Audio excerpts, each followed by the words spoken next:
Baiklah, Assalamualaikum warahmatullahi wabarakatuh. Hari ini kita akan melanjutkan materi kita tentang tabel semantik pada logika predikat. Di mana pada sebelumnya sudah ada materi tentang pembuktian argumentasi pada logika predikat, di mana kita menggunakan aturan-aturan ekuivalensi. Dan hari ini kita akan melakukan hal yang sama, yaitu untuk pembuktian argumentasi dengan menggunakan tabel semantik pada logika predikat. Sama seperti halnya pada logika proporsional, logika predikat dapat dibuktikan validitas argumennya dengan menggunakan tabel semantik. Masih ingat kan? Jadi nanti kita akan membuat atau menggambar pohon kebenaran atau tabel semantik pada logika predikat. Nah, di sini tabel semantik merupakan cara untuk membuktikan validitas satu argumen melalui model formula dalam bentuk pohon. Nah, di mana nanti kita juga menggunakan strategi pembalikan ketika kita ingin membuat atau membuktikan argumen menggunakan tabel semantik.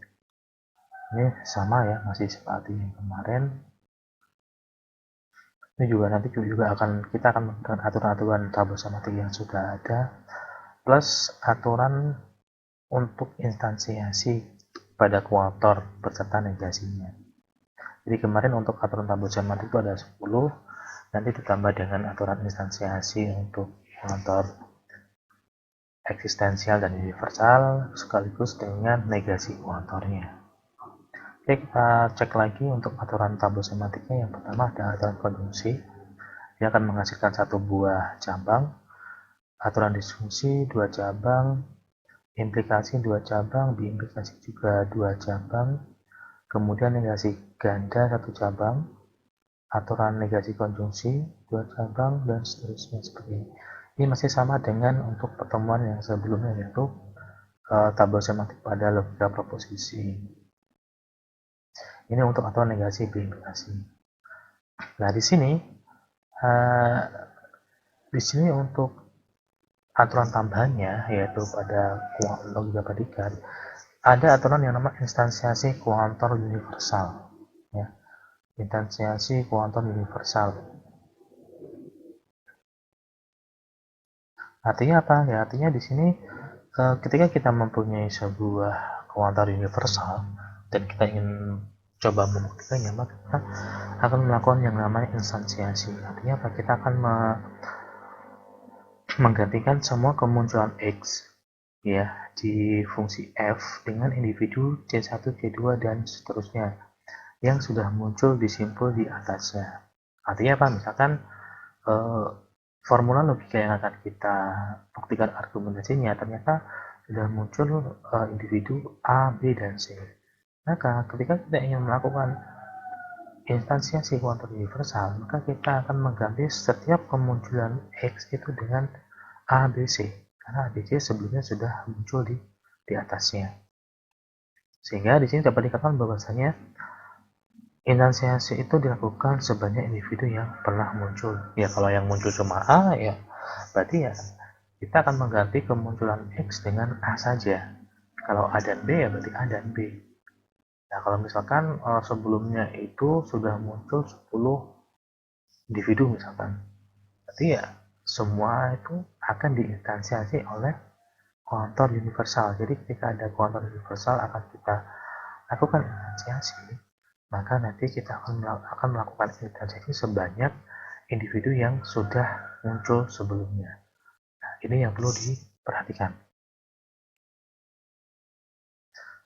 Yang berikutnya adalah aturan instansiasi kuantor eksistensial. Nah, ini juga agak sedikit tricky, ya, dan ini kemarin belum saya jelaskan di materi sebelumnya. Ya. Kalau tadi di bagian instansiasi kuantor universal kita harus mengganti semua kemunculan nilai X dengan setiap individu yang sudah muncul sebelumnya. Maka pada aturan instansi kuantor eksistensial ini, kita akan mengganti semua kemunculan X di F dengan individu C yang tidak pernah muncul di simbol-simbol di atasnya. Ya, artinya apa? Artinya kalau di atasnya itu sudah ada individu A, B, dan C, maka ketika kita ingin melakukan instansiasi kuantor eksistensial, maka kita harus mengganti kemunculan X dengan individu C yang belum pernah muncul. Jadi kalau sebelumnya sudah ada A, B, C, maka berikutnya ketika ada instansiasi kuantor eksistensial, kita harus mengganti dengan individu D atau E atau F atau individu yang belum pernah muncul sebelumnya. Dan ini catatan spesial untuk proses instansiasi eksistensial. IE menunjuk pada individu tertentu yang memenuhi predikat A. Misalkan, di sana ada seseorang yang pandai. Dan yang kedua, di sana ada seseorang yang malas belajar. Nah, di sini kita tidak bisa memastikan bahwa seseorang tersebut sama. Sehingga ketika suatu individu sudah digunakan, jangan digunakan lagi untuk proses instansiasi eksistensial. Dan kita harus menggunakan individu yang baru untuk proses instansiasi eksistensial. Kemudian aturan yang tambahan berikutnya di bagian aturan tabel semantik adalah untuk negasi kuantor seperti ini. Jadi untuk negasi kuantor universal nanti dia akan menjadi kuantor eksistensial dengan fungsinya itu dinegasikan. Sama hanya di bagian negasi kuantor eksistensial. Ya, jadi nanti ketika ada negasi kuantor eksistensial, dia akan menjadi kuantor universal, kemudian fungsinya itu dinegasikan. Nah, ketika kita ingin membahas atau menggunakan tabel semantik, maka kita akan menggunakan yang namanya pohon kebenaran, dan ini sudah pernah kita bahas sebelumnya. Ya. Dan di sini kita akan coba membuat pohon kebenaran untuk beberapa formula. Nah, di sini sebuah pohon kebenaran dinyatakan lengkap jika semua formula kompleks. Ya, harus ingat ya, formula kompleks itu sudah dijabarkan. Artinya apa? Artinya semua formula kompleks itu sudah menjadi formula atomik. Atau semua daun sudah tertutup, itu maka pohon kebenaran dinyatakan lengkap. Ini contohnya, kita akan membuat sebuah pohon kebenaran dari formula logika sebagai berikut. Di sini sudah saya perjelas dengan penggunaan warna. Jadi nanti kita akan ngecek. Jadi kalau yang warna merah nanti dia itu akan menjadi seperti apa, dengan menggunakan aturan apa, dan seterusnya. Sama halnya dengan yang biru. Nah, di sini yang pertama yang pasti kita gunakan adalah aturan konjungsi. Karena di sini ada operator N. Untuk aturan tabel semantik konjungsi, maka dia akan menghasilkan satu buah cabang saja. Dan jadi seperti ini. Kemudian kita cek itu ternyata dua-duanya masih berupa formula kompleks, dan itu perlu kita jabarkan. Ya. Misalkan yang pertama kita gunakan aturan konjungsi. Oke, misalkan yang pertama kita akan menjabarkan di bagian apa? Di bagian yang berwarna merah. Ya, di situ kita lihat menggunakan operator disjungsi, maka dia akan menghasilkan dua buah cabang, yaitu PA dan negasi QB. Ya, itu menggunakan aturan disjungsi. Nah, kemudian berarti untuk yang warna merah sudah kita jabarkan, tinggal yang warna biru. Ya. Maka yang warna biru itu juga menggunakan operator disjungsi. Kemudian maka dia akan jadi seperti ini. Ya. QB, RA, QB, dan RA. Nah, di sini yang kemarin pada pertemuan sebelumnya itu terdapat miss sedikit, ya. Artinya apa? Setiap cabang itu akan dikenakan penjabaran jika yang dijabarkan itu berada di akar cabang tersebut, ya, atau berada di atasnya. Kita lihat, ya. Untuk akar yang warna biru, QB atau RA itu ada di atasnya PA dan QB. Ya. yang sudah dijabarkan di bagian bawah, sehingga otomatis karena dia ada di atasnya, maka masing-masing cabang PA dan cabang IB itu harus dikenakan proses penjabaran dari di atasnya, seperti itu. Jadi dari pohon kebenaran yang pertama ini kita cek ternyata hanya satu saja cabang yang tertutup, yaitu cabang yang di bagian IB. Kemudian untuk yang kedua itu contohnya kita ingin membuat pohon kebenaran dari formula yang terdapat ini ya, jika kuantor universal kemudian maka menjadi kuantor eksistensial. Kita cek bagaimana pohonnya. Di sini kita melihat bahwa operator yang digunakan adalah operator implikasi. Maka nanti dia akan menghasilkan dua buah cabang, ya, disesuai dengan aturan pada tabel semantik. Jadi nanti akan menjadi negasi untuk kuantor universalnya dan untuk kuantor eksistensialnya tetap, ya. Jadi menggunakan aturan implikasi. Nah, di sini kita lihat ternyata yang di bagian Yang di bagian kuantor universal itu ada negasi. Maka nanti otomatis kita akan menggunakan aturan negasi kuantor terlebih dahulu. Ya. Tapi sebelumnya kita lakukan instansiasi eksistensial, ya. Maka di situ yang muncul adalah misalkan kita menggunakan dan di sini dari pohon kebenaran ini kita cek ternyata hanya satu cabang saja yang tertutup, yaitu di cabang bagian di nomor 3, yaitu tertutup. Karena di bawah ada QB, terus kemudian di atasnya ada negasi B, maka dia dinyatakan sebagai cabang yang tertutup. Untuk berikutnya, ini operator yang digunakan adalah operator implikasi, maka otomatis dia akan menjadi dua buah cabang, menghasilkan dua cabang, yaitu seperti halnya di aturannya ada yang warna biru nanti akan menjadi negasi, sedangkan yang warna hijau yang bagian kuantor eksistensial itu tetap, ya. Kemudian berikutnya kita akan lakukan instansiasi eksistensial terlebih dahulu, ya. Misalkan di sini kita gunakan individu A karena di atasnya kan belum ada individu yang muncul, ya, sehingga kita bisa menggunakan misalkan A, ya, untuk proses instansiasinya. Kemudian yang berikutnya yaitu instansi eksistensial. Yang berikutnya kita akan gunakan hukum negasi kuantor, ya, karena di bagian sebelah biru itu ada kuantor universal, kemudian ada negasinya. Maka akan hasilnya adalah seperti ini, ya. Berarti otomatis langkah berikutnya adalah kita lakukan lagi instansiasi eksistensial untuk yang warna biru, ya. Nah, sini adalah negasi AB. Nah, kenapa kita gunakan AB? Ingat, karena pada aturan instansi eksistensial itu ketika kita ingin melakukan instansiasi, maka kita harus mengganti setiap kemunculan X dengan apa? Dengan individu yang baru, yang belum ada sebelumnya. Nah, kita lihat ternyata untuk individu A itu sudah muncul sebelumnya, maka kita harus menggunakan individu lainnya selain A. Maka di sini kita bisa menggunakan individu B. Nah, ini yang penting.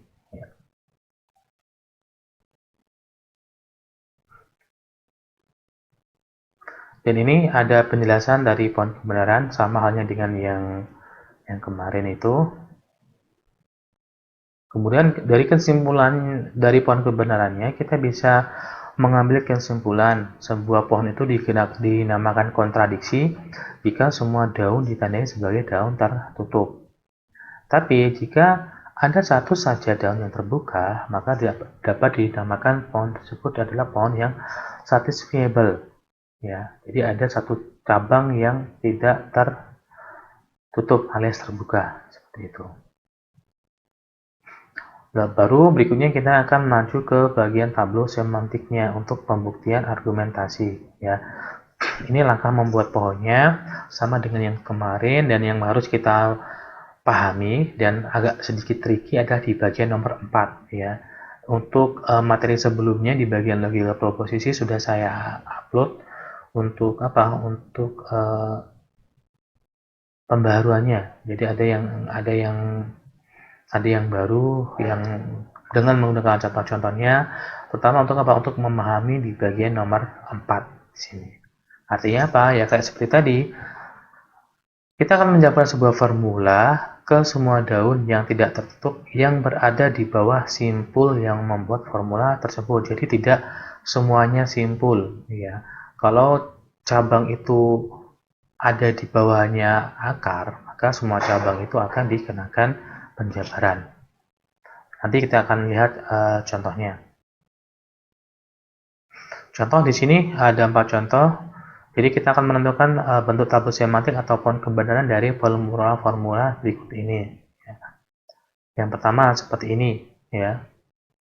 Maka di sini kita lihat semuanya terpisah dan menggunakan operator konjungsi. Maka otomatis yang kita gunakan adalah aturan konjungsi. Maka dia akan menghasilkan satu buah cabang dan seperti itu, ya. Untuk PA dan PB itu sudah termasuk formula yang atomik, sehingga tidak perlu kita jabarkan. Yang perlu kita jabarkan adalah untuk apa? Untuk yang negasi, Yang perlu kita jabarkan adalah untuk yang kuantor universal.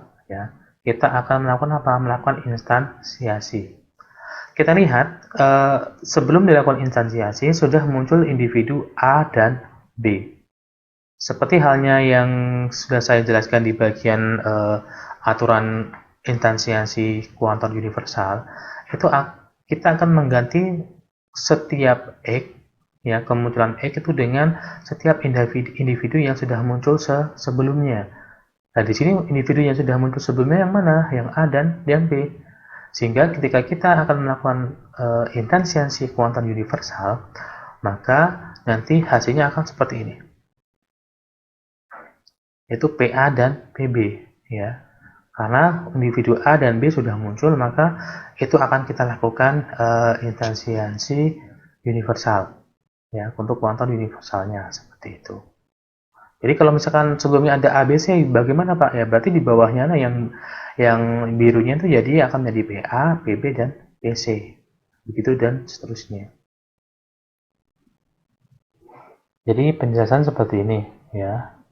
Mengapa pada saat instansi universal muncul PA dan PB, ya, maka kita perhatikan lagi slide nomor 11, nanti slide-nya akan saya upload di Classroom.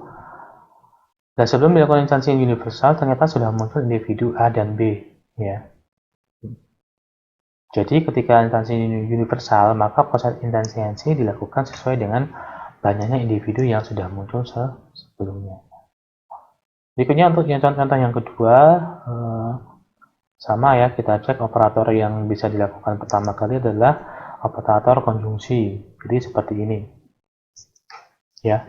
Di sini saya bantu dengan pewarnaan ya, warna biru dan warna merah. Maka untuk berikutnya kita lakukan apa?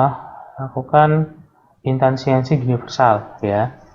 Yang di atas sudah muncul individu A dan B, maka ketika kita lakukan instansiasi kuantor universal, maka hasilnya adalah PA dan PB.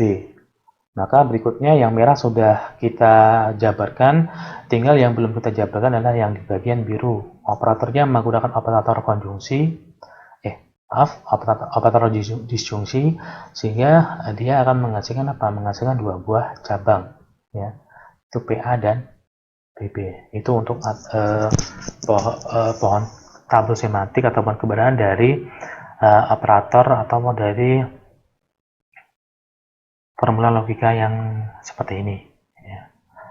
Kemudian yang ketiga, kita cek sama. Yang pertama adalah operator konjungsi yang bisa kita jabarkan, ya, maka akan menghasilkan satu buah cabang. Kemudian saya juga kasih pewarnaan merah dan hijau.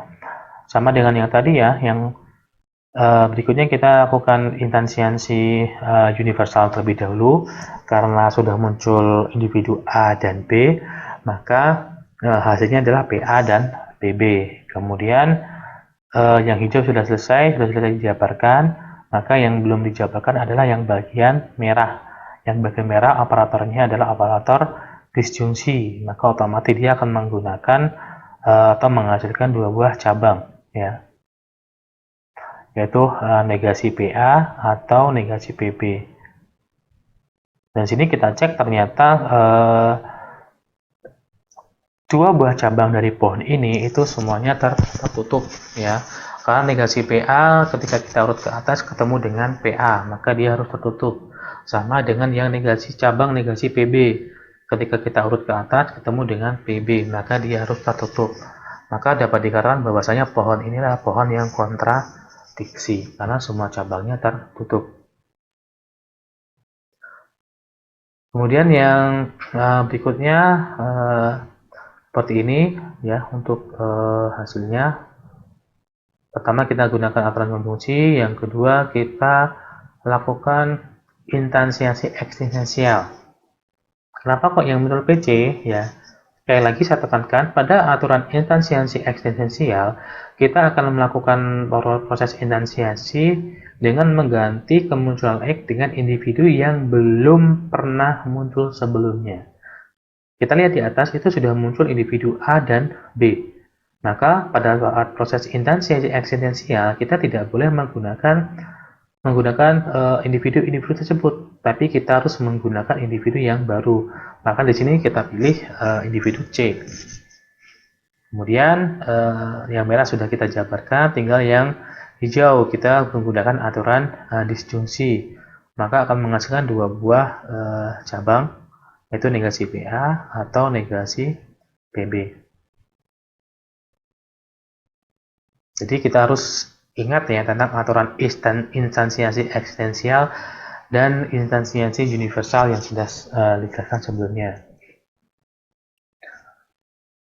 Kemudian kita akan melakukan pembuktian argumentasi, ya, dengan tabel semantik dengan menggunakan strategi pembalikan, ya, dengan strategi pembalikan seperti itu.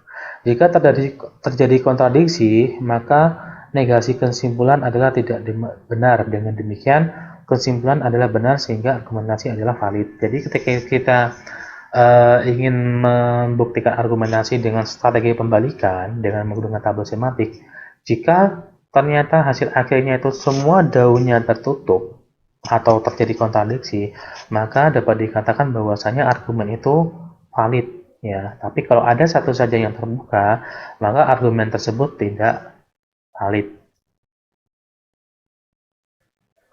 Untuk pembuktian argumentasinya seperti ini, ya. Jadi jika terdapat argumentasi yaitu premis 1, premis 2 dan seterusnya, maka akan ada kesimpulan. Untuk membuat tabel semantiknya, maka kita gunakan aturan konjungsi untuk semua premis. Kemudian pada bagian kesimpulan kita gunakan aturan konjungsi. Kemudian bagian kesimpulannya jangan lupa untuk dinegasikan, ya.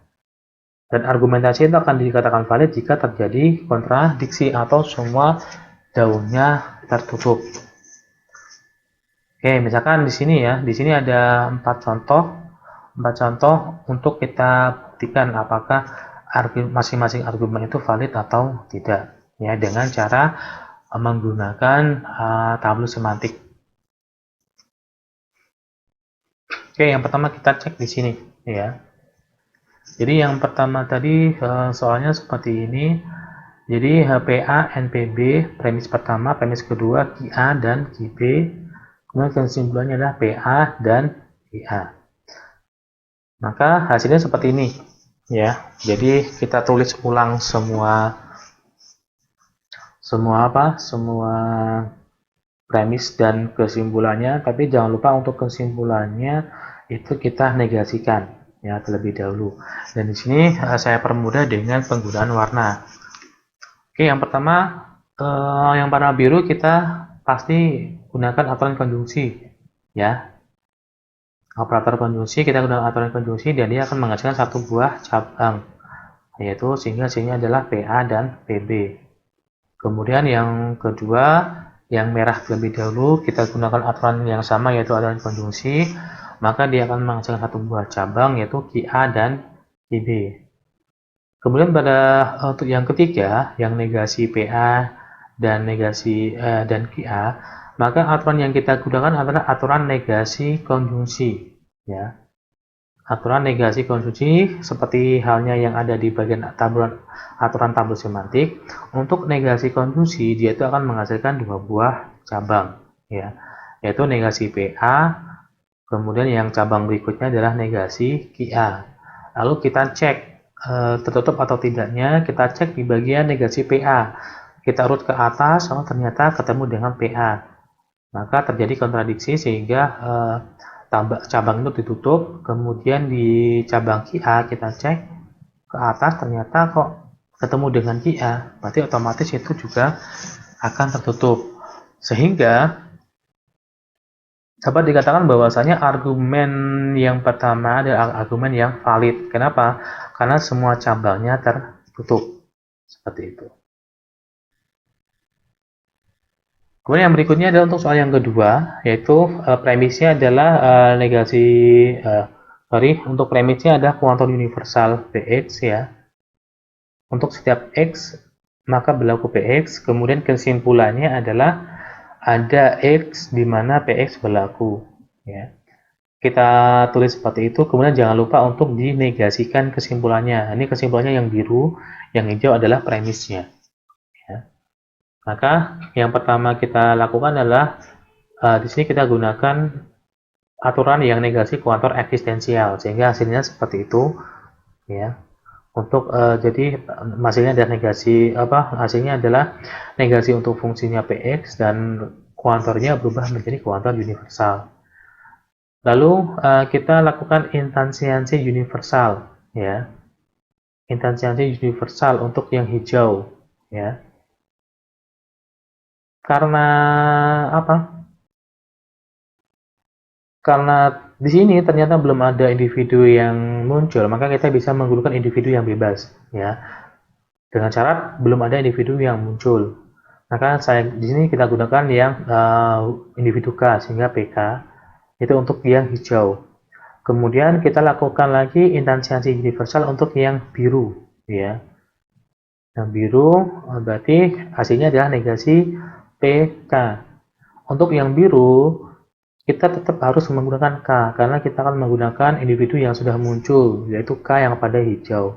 Sehingga untuk yang biru kita gunakan negasi PK, sesuai dengan fungsi yang di atas. Sehingga ketika kita cek, ternyata daunnya adalah daun yang tertutup, ya. Negasi PK ketemu dengan PK yang hijau di atasnya. Sehingga dapat dikatakan bahwasanya argumen ini adalah valid. Kemudian yang berikutnya seperti ini. Jadi untuk premisnya itu menggunakan kuantor eksistensial, kemudian untuk kesimpulannya menggunakan kuantor universal, ya. Kita tulis seperti itu dan jangan lupa untuk dinegasikan kesimpulannya. Jadi yang pertama kita gunakan negasi kuantum universal, ya, yang hijau. Yang pertama menggunakan kuantor universal, maka akan berubah menjadi kuantor eksistensial dan fungsi Px-nya kita negasikan. Lalu kita lakukan instansiasi eksistensial untuk yang biru.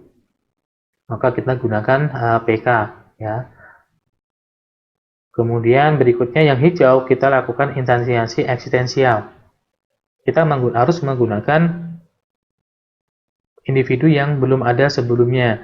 Kita cek ternyata individu yang sudah ada sebelumnya adalah K, maka kita tidak boleh menggunakan K untuk instansiasi eksistensial yang terakhir. Ya, kita harus menggunakan individu yang baru.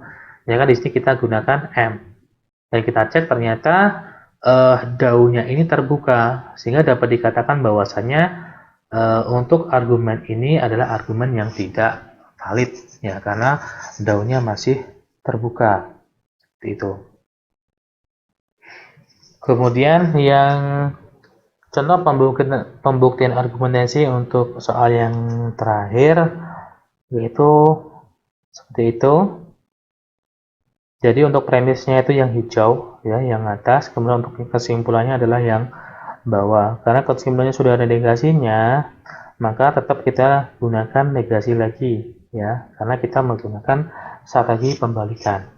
Maka yang pertama bisa kita lakukan adalah kita bisa menggunakan aturan negasi ganda pada bagian kesimpulan atau yang warna biru. Selanjutnya kita gunakan aturan instansiasi universal pada yang warna hijau, ya. Karena di sini kita cek belum ada belum ada individu yang muncul, maka kita bisa menggunakan individu yang bebas, ya. Misalkan negasi untuk AB atau AK, ya. Kemudian baru kita gunakan aturan negasi disjunksi, ya, untuk yang warna hijau yang tadi, ya. Hingga hasilnya adalah negasi AB dan negasi AK. Kemudian yang terakhir kita gunakan aturan instansiasi universal untuk yang biru, ya, untuk yang biru. Dan di sini ingat ya, untuk instansiasi universal kita harus mengganti kemunculan X dengan individu yang sudah pernah muncul sebelumnya. Di sini untuk individu yang sudah muncul adalah individu P dan K. Maka yang di bagian paling bawah ini, yang bagian aturan instansiasi universal, kita akan lakukan instansiasi dengan menggunakan individu P dan K. Dan kita cek, ternyata daunnya tertutup, ya. Karena kita cek untuk yang AB itu di atasnya ada negasi AB. Nah, sedangkan untuk yang AK pun juga muncul negasi AK di atasnya, sehingga daun ini tertutup, sehingga dapat dikatakan bahwasannya argumentasi ini adalah argumen yang valid, seperti itu. Jadi itu materi kita hari ini, ya. Yang perlu diperhatikan adalah yang inti pentingnya adalah di bagian ini, ya, bagian ada 3 hal penting yang harus kalian perhatikan untuk materi hari ini. Yang pertama adalah di bagian aturan instansiasi universal. Kemudian yang kedua adalah di aturan pada instansiasi eksistensial. Dan yang ketiga adalah proses pembuatan pohon kebenaran, ya, terutama yang nomor 4 tadi, ya. Itu jangan sampai keliru, karena untuk yang materi sebelumnya sudah ada perbaikan dan sudah saya jelaskan dengan contoh-contohnya, seperti itu. Dan seperti biasa, untuk agar lebih memahami materi kita hari ini, akan saya sertakan worksheet, ya. Jadi silakan dikerjakan seperti biasa. Dan nanti jika ada pertanyaan atau apapun yang masih bingung, belum jelas, nanti silakan ditanyakan melalui Classroom, seperti itu. Oke, terima kasih untuk materi kita hari ini. Kurang lebihnya saya mohon maaf. Wassalamualaikum warahmatullahi wabarakatuh.